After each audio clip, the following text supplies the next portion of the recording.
ఇది ప్రజా వేదిక. నమస్తే, నేను స్వప్న, జర్నలిస్ట్. ప్రస్తుతం నేను సమ్మాయి నగర్లో ఉన్నాను. మనందరికీ తెలుసు, నెల రోజుల క్రితం మొంతా తుఫాన్ అనేది ఎంతమంది కుటుంబాలని ఎంత ఆగం చేసింది అనేది. సో ఇక్కడ ప్రస్తుతం నేను సమ్మాయి నగర్లో ఉన్నాను. మనకి సీఎం కూడా 24 గంటల్లో ఇక్కడికి రావడం జరిగింది. సో ఎవరైతే బాధితులు ఉన్నారో, ఎవరెవరి కుటుంబాల్లో నిజంగా నీళ్ళన్నీ కూడా ఇంట్లోకి వెళ్ళిపోయి బియ్యం కానీ ఇంట్లో వాడుకునేటువంటి వస్తువులు కానీ ఎంత నష్టం జరిగింది అనేది, అలాగే రైతులు ఎవరైతే ఉన్నారో వాళ్ళకి ఎకరానికి 10,000 చొప్పున ఇళ్లలోకి నీరు వచ్చి ఎవరైతే నష్టపోయారో, ఎవరైతే బాధిత ప్రజలు ఉన్నారో వాళ్ళందరికీ కూడా ఇంటింటికి 15,000 చొప్పున ఇస్తాము అని చెప్పేసి అని హామీ ఇచ్చి వెళ్ళారు. మనకు తెలుసు, మన కల్వకుంట్ల కవిత కూడా వచ్చి బాధితులు ఎవరైతే ఉన్నారో వాళ్ళని పరామర్శించి వెళ్ళారు. సో ఈ క్రమంలో నిజంగా అసలు ఇప్పటి వరకు మొన్న నాయని రాజేందర్ రెడ్డి కానీ లేకపోతే కేఆర్ నాగరాజు కానీ వీళ్ళందరూ మాట్లాడినప్పుడు సీఎం రేవంత్ రెడ్డి 24 గంటల్లోనే వచ్చారు, వాళ్ళందరికీ కూడా బాధిత కుటుంబాలకి అమౌంట్ ఇస్తాను అని చెప్పేసి అని అన్నారు అని అంటున్నారు. సోమవారం నుంచి పడుతుంది అమౌంట్ అనేసి మన నాయని రాజేందర్ రెడ్డి అన్నారు. ఇవాళ బుధవారం, ఎంతవరకు మరి పడిందా లేదా అనేది ఇక్కడ ప్రజలను అడిగి తెలుసుకుందాం. సో రండి.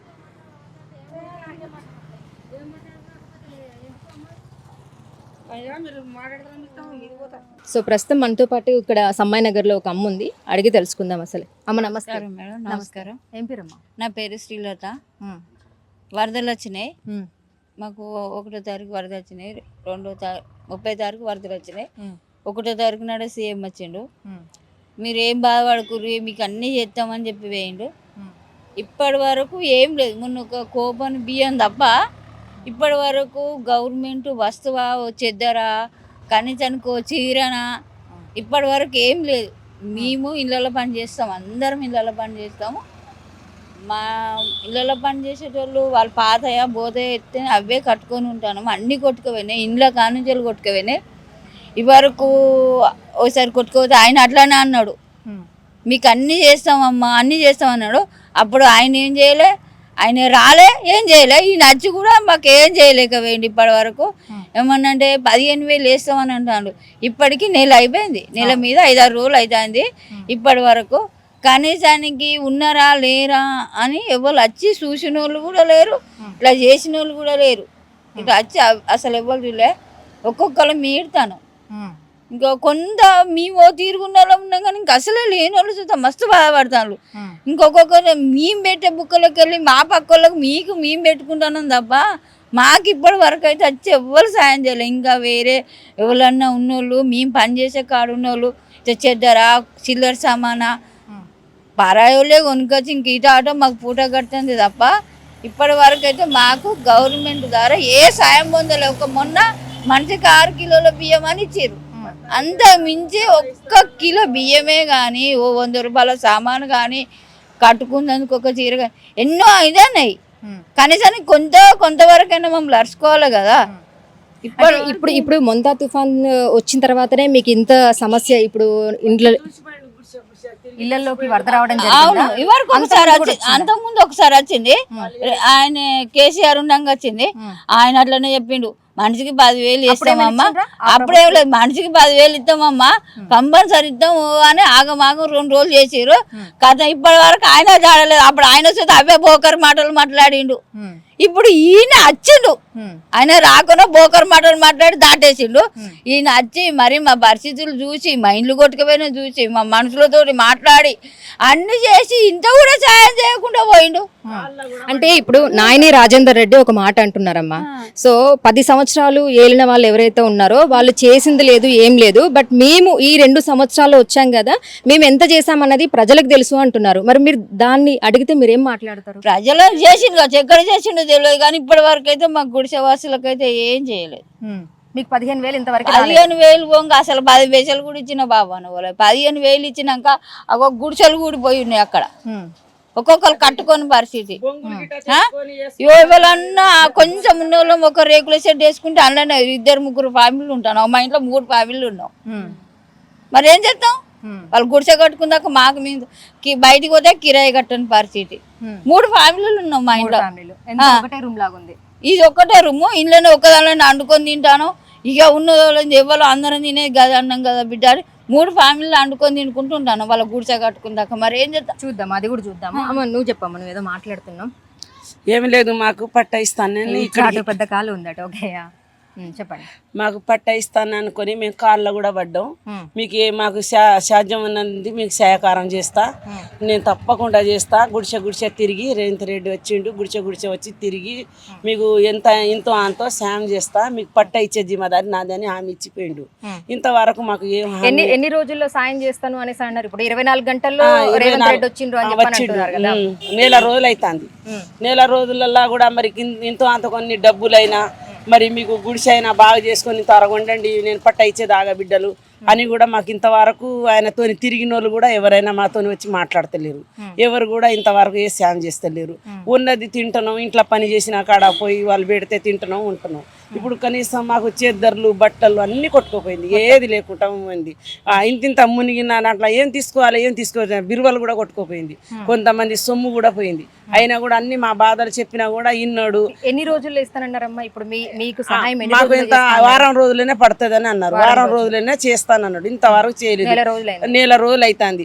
కనీసం 15,000 ఇస్తానన్నాడు. కొంచెం ఎక్కువ ఉన్న వాళ్ళకు ఒక 50,000 ఇస్తానన్నారు. సరే అట్లయినా పర్వాలేదు అనుకున్నాం. సరే ఒక తల్లి కడుపులో పుట్టినట్టే అందరం కలిసి ఉంటున్నాం, ఏకంగా ఉంటున్నాం కాబట్టి ఎవరికి సాయం చేసినా మంచిది అనుకున్నా కూడా ఎవరికి ఏం చేయలేదు. ఇప్పుడు వరకు నెల 15 రోజులు అవుతుంది. ఇంతవరకు కూడా మాకు ఏం లేదు. ఆధార్ కార్డు ఇచ్చినాం, రేషన్ కార్డు ఇచ్చాం. మీ ఇల్లులన్నీ మునిగిపోవడానికి గల కారణం ఏంటంటారు అసలు? ఇది మోరి కాబట్టి చేరు తెగింది. అది కనీసం మంచిగా మోరి కట్టేసి కొంచెం పట్టా ఇస్తే ఎవరి జాగాల వాళ్ళు బందోబస్తు కట్టుకుంటే ఈసారి ఇప్పుడైనా కూడా మాకు ఫస్ట్ లైఫే ఇప్పుడు కాకుండా ఇప్పుడు మంచిగా మేము అంతారం మంచిగా పట్టా ఇస్తే మా జాగా అయినా కొంచెం ఇంద్రా ఇల్లు ఇది ఇస్తే కట్టుకొని మంచిగా ఉంటామని కూడా మేము చెప్పినాం. సరే అమ్మా మీకు ఇస్తామని అన్నాడు. ఇంతవరకు లేదు. అది మాది బాధ. అమ్మ చూపిస్తారమ్మా మాకు? అంటే మొత్తం మునిగిపోయిన లోపల అది అనేసి అన్నారు కదా, అటు నుంచి పోవచ్చా? ఇటు వెళ్దాం.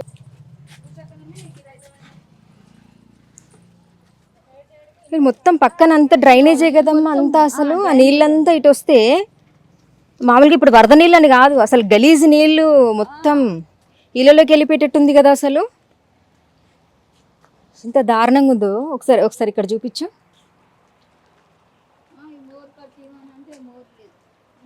చెత్త చెదారంతో మొత్తం నిండిపోయి ఇంత గలీజ్గా. ఇప్పుడు వర్షం బాగా వచ్చినప్పుడు ఇప్పుడు అది కట్ట దిగిపోయింది కాబట్టి ఇదంతా ఇటు వచ్చేసి ఇప్పుడు డ్రైనేజ్ నీళ్ళంతా కూడా ఇళ్ళలోకి వెళ్ళిపోయినాయా?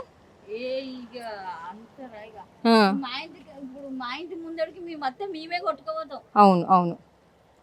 అప్పుడు లాస్ట్ సారి కూడా మేము వచ్చి వీడియో తీసినప్పుడు మొత్తం దుబ్బ ఉంది, బండ్లన్నీ పెద్ద కార్లు అవి వెళ్తూ ఉంటే దుబ్బే తింటానమని చెప్పి మీ అమ్మాయి ఎవరో మాట్లాడినరు, మీ పాప.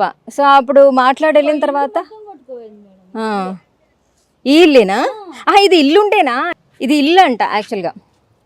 సో చూడండి, ఇది మొత్తం అసలు ఏమీ లేదు, మొత్తం కొట్టుకుపోయి నేను ఏదో అంట్లు తోముకోవడానికో బట్టలు ఉతుక్కోవడానికో పెట్టుకున్న ప్లేస్ కావచ్చు అనుకున్నా. చూసారు కదా, ఈ దూలాలు కూడా ఉన్నాయి కదా. ఇల్లు చూడండి మొత్తం అంతా కూలిపోయి. నిజంగా అనొద్దు కానీ ఇప్పుడు కట్ట దిగిపోయింది అది ఇది అని అంటున్నారు కానీ చెత్త ఎక్కడ చెత్త అక్కడ మున్సిపాలిటీ వారు సరిగ్గా క్లీన్ చేయకనా ఏం పట్టించుకోకనా ఇంత దారుణంగా. పక్కన చూస్తే ఆ వర్షాలు ఎక్కువ, మామూలుగా మొంతా తుఫాన్ అని కాదు, పెద్ద వర్షం వచ్చినా కూడా నీళ్ళు ఎక్కువగా ఫ్లోటింగ్ ఎట్లుంటది, ఆ నీళ్ళంతా కూడా వీళ్ళు నివసించే ప్లేస్లోకి వచ్చేసి మొత్తం అంతా మునిగిపోయేటట్టు ఎంత దారుణంగా ఉంది అసలు. జాగ్రత్త అటు.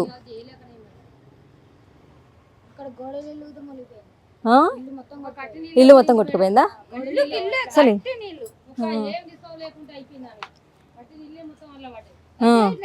చుట్టూ తడకలు కట్టుకున్నాం అన్నాడు. దీని పైకి వచ్చి ఈ రేకులు దెబ్బ కొట్టుకున్నాం.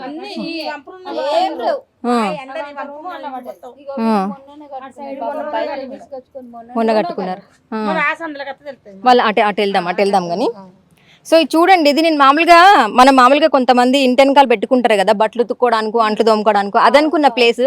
కానీ మీరు చూడొచ్చు దూలాలు కనిపిస్తున్నాయి ఇవి 4 సైడ్లో కూడా. ఇది ఇల్లు పై వరకు వాటర్ వచ్చేసి మొత్తం కప్పే కొట్టుకుపోయిందంట నీళ్ళల్లో. సో ఆ పరిస్థితి.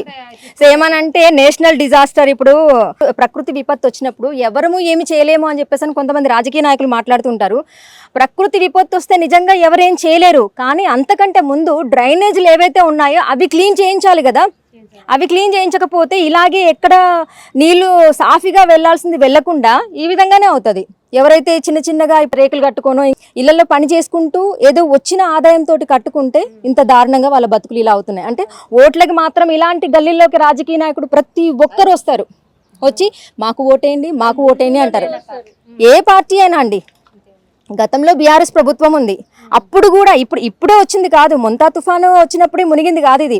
అంతకుముందు ఎప్పుడైనా వర్షాలు భారీగా వచ్చినప్పుడు కూడా ఇలా మునిగిపోయినప్పుడు గత ప్రభుత్వం కూడా చెప్పిందంట, మేము ఇస్తాము 10,000 ఇస్తాము ఇంటికి అని చెప్పేసి. గత ప్రభుత్వం కూడా రూపాయి ఇచ్చింది లేదు. ఇప్పుడు 2 సంవత్సరాల తర్వాత కాంగ్రెస్ వచ్చిన తర్వాత కూడా వీళ్ళకి రూపాయి ఇచ్చింది లేదు. 1 మంత్ అవుతుంది, 24 అవర్స్లో సీఎం వచ్చారు. సో చూపిస్తాను రండి అక్కడ కూడా ఏముంది అనేది.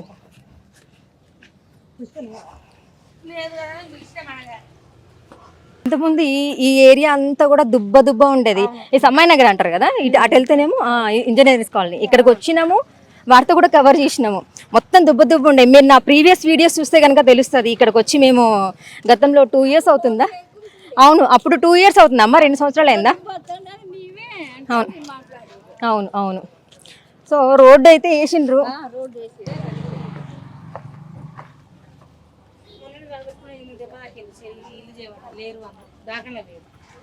చేయికి దెబ్బ తగిలిందా? ఏది మొన్న అప్పుడు ఇల్లు చేయబట్టి ఇదంతా ఏం తడకల తోట అన్నట్ట? లేదు కవర్ చుట్టేసింది. ఓకే,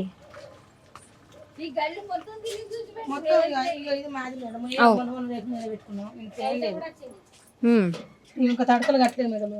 ఓకే, ఇటు లోపలికి వెళ్ళి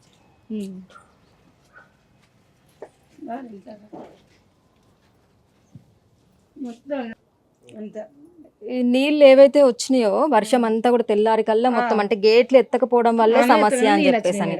సో ఇవన్నీ కూడా నీళ్ళు ఇక్కడ మీరు చూడొచ్చు. ఇక్కడ టీవీ కనిపిస్తుంది కదా, ఇక్కడ ఇంకా చూడండి ఇక ఈ కట్టు కనిపిస్తుంది కదా, ఇక్కడ దాకా కూడా వీళ్ళు తాళాలు వేసుకొని బయటికి వెళ్ళిపోయాను అనమాట. కనిపిస్తుంది కదా, ఇక్కడ దాకా వాటర్ వచ్చినట్టున్నాయి మొత్తం అంతా కూడా. దాదాపు నడుముకి పైకే ఇంకా అది ఇక్కడ దాకా నీళ్ళు. సో ఇవన్నీ ఇక్కడ దాకా కొట్టుకుపోయి ఇంత ఇది. అక్కడ గేట్లు ఎత్తలేదు అని చెప్పేసి అని, ఎత్తే అతను అక్కడ లేరు అని చెప్పేసి అని, కట్ట దిగిపోయింది అని చెప్పేసి అని.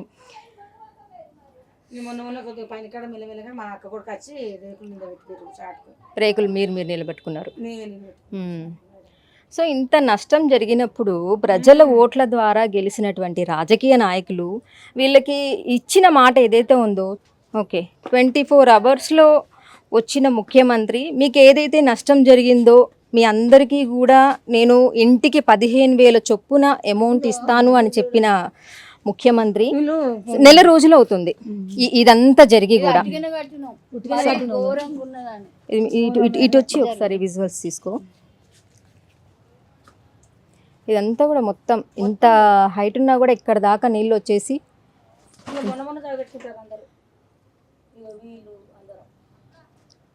మొత్తం పై దాకా కూడా నీళ్ళు వచ్చేసి మొత్తం ఆగమాగం అతలాకుతలం అయిపోయింది. అసలు చూడండి ఇంత దారుణంగా. నెల రోజులు అవుతుంది. నెల రోజులు అయినా కూడా ఇప్పటివరకు, ఇప్పుడు మొన్న మాట్లాడిన ఎమ్మెల్యేలు ఎవరైతే ఉన్నారో పడిపోతాయి, అమౌంట్స్ పడిపోతాయి, గత ప్రభుత్వం ఏమీ చేయలేదు. కానీ ఇప్పుడు మా ప్రభుత్వం మాత్రం ఎవరికైతే నష్టం కలిగిందో వాళ్ళందరికీ కూడా 15,000 చొప్పున, ఎకరాకి 10,000 చొప్పున రైతులకి అని చెప్పిండ్రు. మరి ఇప్పటివరకు పడిందా లేదా అని చెప్పేసి కనుక్కుందామని చెప్పేసి ఈ సమ్మయ్య నగర్కి రావడం జరిగింది. సో మీరైతే వింటున్నారు కదా, పడిందా లేదా అని పడిందా అమ్మ? అది రూపాయి కూడా ఇంకా పడలేదు. గత ప్రభుత్వం 10 ఏళ్ళు పరిపాలించిన ఆ ప్రభుత్వం మాకు చేసిందేం లేదు. ఇప్పుడున్న కాంగ్రెస్ ప్రభుత్వం నెల రోజుల్లో చేస్తాము అని చెప్పేసి అన్నారు. నెల అయింది. అప్పుడే మన రేవంత్ రెడ్డి వచ్చినప్పుడే నేను కంపల్సరీ ఎవరైతే నష్టపోయిండ్రో వాళ్ళందరికీ 15,000 చొప్పున పడుతుందమ్మా అని చెప్పేసి అన్నారు అకౌంట్లలో. ఇప్పటివరకు రూపాయి కూడా పడలేదు. ఇది ఉమ్. సామాను బీరువా ఉమ్. అన్ని మొత్తం కట్టుకునే బట్టలు ఉమ్. 5 లక్షలు పెట్టి కట్టుకున్నాను. ఎవరు అదే మన భర్త లేడు అని చెప్పింది మీరు. ఉమ్. ఒక డ్రమ్ముని వెళ్ళాము, ఒక డ్రమ్ముని కాదు ఆహా. ఒక్క దెబ్బనే పడ్డది అది. ఓకే. గుండెలో జల్లు అని అది పడంగానే ఆమెకి ఏమైనా అయిందా అమ్మ మరి? ఏం కాలేదు కదా? నీళ్ళు వచ్చినాయంటే అందరం బయటకు వచ్చేసినాం. ఆహా. వచ్చినట్టే బయటకు వచ్చేసినాం. అసలు చూడండి ఒకసారి, నిజంగా మొత్తం ఇంత ఇటుకలతో కట్టిన ఇల్లు, కనీసం ఏదైనా చిన్నగా తడికలతో కట్టుకుంది, కూలిపోయింది, వర్షం వస్తుంది, గాలి దుమారానికి పడిపోయింది అంటే ఏమో అనుకోవచ్చు. పిల్లలు లేరు, మొగోళ్ళు లేరు. ఉమ్. ఇంకా అదృష్టం చూడండి, ఆమె లేదు ఇందులో. ఉంటే గనక నీళ్ళు రాగానే బయటికి వెళ్ళిపోయినా అందరు. ఆహా. నీళ్ళు ఇక ఇల్లు పడిపోదు కదా, తడితే కదా అని మనిషి బయటికి వెళ్ళింది. అదే. పాపం ఆమె కమ్మలు, పట్టగొలుసులు, ఉమ్. బంగారం బీరువాలో అట్లానే పోయింది. మొత్తం అన్ని పోయినాయి ఇక. సిలిండర్ల కాంచెలు, 2 సిలిండర్లు, పొయ్యి, కమ్మలు గున్నాలు, వాళ్ళ బట్టలు డెత్ సర్టిఫికెట్లు అన్ని పోయినాయి. మొత్తం పోయినాయి. ఏం లేవు. అన్ని బీరువాలో కలుపుకున్నాం. ఇక బీరువాలో పెడతాం కదా అన్ని. ఉమ్. ఘోరం ఆమెది అయితే పరిస్థితి. ఇంత నష్టం జరిగినా ఇంతవరకు అంటే వారం రోజుల్లో వేస్తాము అని చెప్పేసి అని సీఎం చెప్పి వెళ్ళి ఇప్పటికి 1 నెల రోజులు అవుతుంది. మొన్న నాయని రాజేందర్ రెడ్డి మాట్లాడినప్పుడు కూడా సోమవారం నుంచి పడుతుంది అని అన్నారు. ఇవాళ బుధవారం, ఇవాళ వరకు సోమవారం దగ్గర, ఇవాళ బుధవారం, ఇప్పటి వరకు పడలేదు ఏమీ. అసలు బియ్యము, సర్టిఫికెట్లు, బుక్స్, అవి ఇవి మొత్తం 2 బట్టలు తీసుకొని బయట ఏం తీయలేదు. దారుణం. అసలు ఇప్పుడు మనిషి ఉంటే మనిషి ప్రాణమే పోయేది అసలు. ఆమె ఎత్తు మీద ఉన్నది కదా, కానీ ఈమె కన్నా ఎట్టున్నది అది ఇల్లా. ఆహా. ఈ ఇల్లు కన్నా ఆ ఇల్లు ఎత్తున్నది. అయినా కూడా ఇది అయిపోయింది అంటే ఎడ్జ్ లో ఉంది. ఇది కొంచెం ఇటు సైడ్ ఉంది కదా. ఇటు సైడ్ ఇంకో ఇల్లు ఉండే అన్నట్టు, వారు వేరేటోళ్ళది. ఉమ్. దాని డాపు ఇది కట్టింది, అది కూలింది, ఇది కూలింది. ఉమ్. అలాంటి ఉన్నోళ్ళు ఓ పెద్ద కోట్లోకి ఉన్నారు వాళ్ళు. ఉమ్. వాళ్ళదంటే నడుస్తుంది. ఇప్పుడు ఒక మాట బాగా తినదందుకే తిండి కారు. ఉమ్. పాపం ఆమె ఇళ్ళలో పని చేసి వాళ్ళను భర్త లేడు, పిల్లలు లేరు. 5 లక్షలు పెట్టి కట్టుకుందా? 5 లక్షలు పెట్టి అప్పు చేసి కట్టుకునేది. ఇంకా 3 లక్షలు అప్పు అట్లనే ఉన్నది. సంవత్సరం అవుతుంది అమ్మ కట్టి. సంవత్సరానికి మట్టి పాలైపోయింది. ఆమె కమ్మలు, పట్టగొలుసులు, అలా భర్త సర్టిఫికెట్లు, ఆమె కొన్ని అవ్వటి అన్ని బీరువాలు ఉన్నాయి. ఆ బీరు అయితే ఎక్కడ పోయింది కూడా కనవాళ్ళే. 2 సిలిండర్లు, పొయ్యి, బోళ్ళు అన్ని బంగారమే. దాదాపు 1 లక్ష రూపాయల బంగారమే. ఆమె ఏం తీయలేదు మేడం. ఆమె అసలు ఏం తీయలే. తిరిగినా కానీ ఇంట్లోనే ఉంటాయి కదా అని డోర్ పెట్టేసి బయటకు వచ్చేసింది ఆమె. అది ఒక్కటేసారి వాడుతాడు. పాప ఆమెకు పడిపోయింది ఆల్రెడీ. 2 రోజులు హాస్పిటల్ జాయిన్ చేసినాం అందరం కలిసి. అది మీరున్నారమ్మా అప్పుడు? వాళ్ళు కూడా ఉన్నారు, వాళ్ళకు కూడా వచ్చింది. వాళ్ళు చూస్తే బయటకు వచ్చింది. ఇక నెక్స్ట్ ఆ రోజు కొంచెం సాయంత్రం దాకా ఉండే ఇసుక పడిపోయేది ఉండే. ఆ మొత్తం మట్టి పోసింది. వాళ్ళు నిన్న మొన్న వస్తుంది మళ్ళీ కట్టుకుంటారు. ఇప్పుడు సిమెంట్ కూడా ఇప్పుడు వేస్తున్నట్టున్నారు కదా. నిన్ననే కట్టేసి, మొన్న కొంత కట్టేసారు వాళ్ళు. ఇక ఇంకో గంట సేపు ఇక్కడ వరకు నీళ్ళు వచ్చినాయి. ఆ కొద్దిసేపు అయితే అసలు అది పడిపోయేదే ఉండే. చూడండి, నిలబడితే దాదాపుగా ఇక్కడ దాకా ఉంది. నేను నిలబడితే దాదాపు ఇక్కడ దాకా ఉంది. ఇక్కడ దాకా కూడా నీళ్ళు వచ్చేసినాయి అంటే చూడండి. ఇదేమో మొత్తం ఇది అంతా మొత్తం మా ఇంట్లోనే పడిపోయింది. అవన్నీ ఇటు పడ్డాయి. ఎందుకంటే ఇప్పుడు మేము ఉంటున్నాం కాబట్టి ఇదంతా తీసి అటు వేసుకొని మేము వాడుకుంటాం. ఇప్పుడు మాకు బాత్రూమ్ అది ఏం లేదు, అన్ని పోయినాయి. ఇల్లు ఇది కూడా పోయేదే ఉండే అసలు. ఇక దేవుని దయ వల్ల కొంచెం ఆగింది. ఈ కల్వకుంట్ల కవిత కూడా వచ్చి అంటే కొంతమందికి అమౌంట్ ఇవ్వడం జరిగింది అని చెప్పేసి ఎవరికి ఒకరికి ఇచ్చిందట, ఒక్కరికి ఇచ్చిందా? మనిషికి ఒక 5,000 ఇచ్చినా, ఎంతో కొంత ఇచ్చినా గానీ చదువుకుంటాం. ఆమె తీసుకొచ్చి ఒక్కరికే ఇచ్చేసరికి ఆమె నాకే ఇచ్చింది, నాకే. ఇప్పుడు ఎట్లుంటది పరిస్థితి? అందరం అయితే ఒక తీరు ఉండం కదా, పంచుకుందామని. ఇక ఆయన కొంచెము వేరే మనిషి, నాకే ఇచ్చిపోయింది, నాకే అని ఆయన ఒక్కడే తీసుకున్నాడు. 50,000 ఇచ్చింది. 50,000 ఇస్తే ఆమె ఒక్కటే, ఆయన ఒక్కడే ఉంచుకున్నాడు. మొత్తం కూలిపోయింది చూడండి. అదే ఇది కూడా అంతే ఉంది. మొత్తం కూలిపోయింది కదా మేడం. ఇప్పుడు ఎంత పక్కకి ఇటలు గల్లీలా ఆ బ్లూ బార్ కడది ఇల్లు పక్కకు, ఇంటి పక్కకు, మా ఇల్లు పక్కకు ఒక్కడికి ఇచ్చారు 50,000.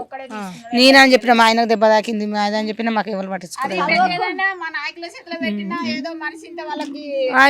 కూలిపోయిన వాళ్ళకన్నా సాయం చేసేవాళ్ళు, కడవళ్ళకి కాకుండా చూస్తా మొత్తం పోయిన వాళ్ళు ఉన్నారు కదా. ఇప్పుడు మీ ఏరియాలో ఎవరైనా పెద్ద మనిషి వాళ్ళని పిలిచి ఈ ఏరియా ఇట్లా మీరు ఒక కొంచెం పంచుకోండి అమౌంట్, ఎన్ని కుటుంబాలు ఉన్నాయో బాగా నష్టపోయిన వాళ్ళు దెబ్బలు తగిన వాళ్ళు ఉంటే అట్లా ఇచ్చినా చూస్తా పురాగా అధ్వానం పోయిన వాళ్ళకి పంచితే అయిపోయేది. ఆయన చేతిలో పెట్టే వరకు ఇక ఎందుకు ఇస్తారు? బాధ అనిపించింది పాపం. ఇల్లు ఈ అందరికంటే నష్టం బాగా. మాకు ఎంతో కొంత పోయినా ఉన్నా కొంతవరకు కానీ పాపం ఎవరు దిక్కులేరు, ఇంకా అప్పు తీరలే. ఆమె పరిస్థితి ఘోరం. ఇప్పుడు మాకు 4 నాయకులు ఉన్నారు. ఆ కవిత వచ్చి మరి మా నాయకులు ముసుండి పెట్టుకొని మనిషికి 5,000, 10,000, 1000, 2,000 ఇచ్చేసేయండి, కొంచెం పూట గడుపుకునే మందం అని ఒక లీడర్లకి ఇస్తే మంచిగా ఉండిపో. ఆమె ఒక్కరికి ఇస్తే ఆడు తాగోసి వచ్చినోడు, ఆడు మాకు నాకైతుంది నేనే తీసుకుంటాను ఆడను. ఆయన ఒక్కడే తీసుకున్నాడు. ఇప్పుడు మొత్తం నష్టమైన వాళ్ళు అయితే వీళ్ళు ఈ ఒక్క ఇల్లు ఆ ఒక్క ఇల్లు, ఫస్ట్ స్టార్టింగ్ ఒకటి ఇది ఒకటి, బాగా నష్టపోయినాయి. అసలు ఏం లేదు, వాళ్ళు కట్టుబట్టలతో నష్టమైంది వీళ్ళిద్దరే. ఎంత దారుణంగా అసలు ఆ ఇటుకలతో కట్టిన ఇల్లు ఎంత హైట్లో ఉందో అయినా కూడా అది ఎలా కూలిపోయింది అని చెప్పేసి అని. అందులో ఉన్న మహిళ కూడా పాపం తనకి భర్త లేడంట. సో ఉన్న పిల్లలు లేరు, భర్త లేరు, ఎవరు లేరు. తనకు ఉన్నటువంటి కాస్తో కూస్తో ఆ భర్త డెత్ సర్టిఫికేట్ కానీ లేకపోతే ఆమె దగ్గర ఉన్న కొంత బంగారం కానీ అంతా కూడా ఆ నీళ్ళలో కొట్టుకుపోయింది. అసలు ఆమెకు ఇంకొక కుటుంబానికి వాళ్ళు ఆ 2 కుటుంబాలు అంటే అన్ని కుటుంబాల దాంట్లో నీళ్ళు వచ్చాయి, మొత్తం అంతా కూడా కొట్టుకుపోయినాయి. బియ్యంతో సహా బుక్కులు కానీ సర్టిఫికేట్లు కానీ అన్ని మొత్తం ఆగమాగం అయిపోయిండ్రు జనాలందరూ అని చెప్పేసి అని ఉన్నా కానీ 2 కుటుంబాలు మాత్రం బాగా నష్టపోయారు అని చెప్పేసి అని ఇక్కడ వీళ్ళు ఈ మహిళలు మాట్లాడుతున్నారు. గతంలో కూడా ఇలా వరదలు వచ్చాయి, కానీ గత ప్రభుత్వం కూడా ఇంటింటికి 10,000 ఇస్తామన్నారు, అలా ఇవ్వలేదు. ఇప్పుడు ఈ మొంతా తుఫాన్ అనేది ఎంత బీభత్సంగా వచ్చిందో మనందరం చూసాము. మన సీఎం కూడా వచ్చారు, 24 గంటల్లో విజిట్ చేశారు అని చెప్పేసి అని ప్రతి ఎమ్మెల్యే, కాంగ్రెస్కి సంబంధించినటువంటి ప్రతి ఎమ్మెల్యే మాట్లాడుతున్నారు. 24 గంటల్లోనే వచ్చారు, చూశారు, వాళ్ళకందరికీ కూడా ఇంటింటికి 15,000 చొప్పున ఇస్తారు అని చెప్పేసి అన్నారు. ఇవాళ పడతాయని చెప్పేసి మొన్న నాయని రాజేందర్ రెడ్డి మాట్లాడినప్పుడు కూడా చెప్పారు. మరి ఇవాళ బుధవారం, సోమవారం పడతాయి అన్నారు, ఇవాళ బుధవారం. సో వీళ్ళని సరే పడ్డాయా లేదా అని చెప్పేసి అని కనుక్కుందామని ఈ ఏరియాకి రావడం జరిగింది. ఇంతవరకు పడలేదు అని చెప్తున్నారు. గత ప్రభుత్వం ఇచ్చింది లేదు, ఇప్పుడున్న ప్రభుత్వం ఇచ్చింది లేదు అని చెప్పేసి అని వాళ్ళు ఆవేదన వ్యక్తం చేస్తున్నారు. చూద్దాం నిజంగా మరి ఎన్ని రోజులకు పడుతుందని. ఇప్పుడు సమస్య వచ్చి నెల రోజులు అవుతుంది. సీఎం రేవంత్ రెడ్డి 24 గంటల్లోనే వచ్చారు. మరి 24 గంటల్లో వచ్చిన రేవంత్ రెడ్డి నెల రోజులైంది, అప్పుడు ఫస్ట్ నుంచి ఇప్పుడు ఫస్ట్ వరకు. మరి వాళ్ళ 3rd, ఇప్పటి వరకు కూడా వాళ్ళకి రూపాయి పడింది లేదు, వీళ్ళ బతుకులు బాగుపడింది లేదు. సో ఓట్లకి మాత్రం ప్రతి గల్లీ వెళ్ళి ప్రతి నాయకుడు ఓట్లు అడుక్కుంటారు. మరి ఇలాంటి సమస్య వచ్చినప్పుడు వాళ్ళకి ఏ సమస్య వచ్చింది ఏంటి అనేది ఎంతో కొంత వాళ్ళ నష్టాన్ని అయితే భర్తీ చేయాలి కదా. ఎంతసేపు మైక్ల ముందట ఉండి ఈ ప్రభుత్వాన్ని ఆ ప్రభుత్వం తిట్టడం, విలాసవంతమైనటువంటి జీవితాలను గడుపుతూ వరదలు వచ్చినా కూడా కనీసం పలకరించకుండా మా హయాంలో వరదలు వస్తే ప్రజలెంబడి మేము ఉన్నాం, నువ్వు గొంతు చించుకొని మాట్లాడడం, అబద్ధాలు వల్లించడం, ఆరోపణలు చేయటం చూస్తుంటే నగర ప్రజలందరూ కూడా తలబట్టుకుంటున్నారు. ఆ ప్రభుత్వాన్ని ఈ ప్రభుత్వం తిట్టడం తప్ప. ఆయన గురించి నేను తక్కువ మాట్లాడితే మంచిది అనుకుంటానా. ఆయన ఊరిది ఒడ్డపల్లి, ఇక్కడనే ఉన్నా నేను. ఆయన 10 ఏళ్లలో ఎన్ని తెచ్చిండో, నేను 2 ఏళ్లలో ఎన్ని తెచ్చిండో ఆయన ఇంటికాడికి వస్తారు రమ్మని చెప్పండి. ఆయన గురించి మాట్లాడతారు ఏమైనా ఉత్త చెడ్డి గ్యాంగ్, పిక్ పాకెట్ గ్యాంగ్ తిరుగుతున్నారు వాళ్ళ గురించి పట్టించుకుంటే. మరి వీళ్ళకి చేసింది ఏంటి? గత ప్రభుత్వం ఏం చేయలేదు అంటున్నారు. మరి ఇప్పుడున్న ప్రభుత్వం ఏం చేసింది? ఇంకా ఎన్ని రోజులు పడుతుంది ఈ నష్టాన్ని భర్తీ చేయడానికి? చూద్దాం ఇంకా ఎన్ని రోజులు పడుతుంది అనేది. సో చూస్తూనే ఉండండి జీ న్యూస్ గంగాపై. న్యాయం వైపు నిలబడే గలం గంగా ప్రవాహం. For latest updates subscribe to Zee News. ఇది ప్రజా వేదిక.